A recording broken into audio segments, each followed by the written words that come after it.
ကြီးလေဟိုနားအိုင်ထဲမှာငါလည်းအများကြီးကျွေးခဲ့တယ်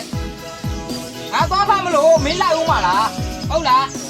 ဒါဆိုသွားရအောင်ငါလည်းလိုက်မယ်အေးငါတွေတော့အများကြီးရပါလေ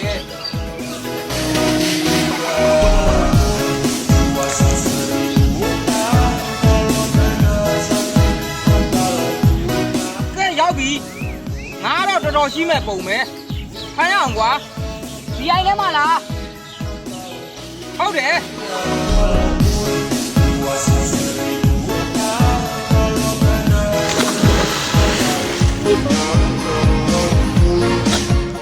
တာကြီးရေဒီမှာကျွန်းကျွန်းတွေ့တယ်ငါနှိုက်ကြည့်လိုက်အောင်မယ်ငါရှိမဲ့ပုံပဲအော်ဘာမှမလုပ်ဘူးဟုတ်လားငါနှိုက်ကြည့်လိုက်မယ်ဟာကြိုက်ကြဟာဝေလားမသိဘူးဝေလားမသိဘူးမင်းကမွေလုံးနေငါနှခမ်းအောင်ပြားနေပြီ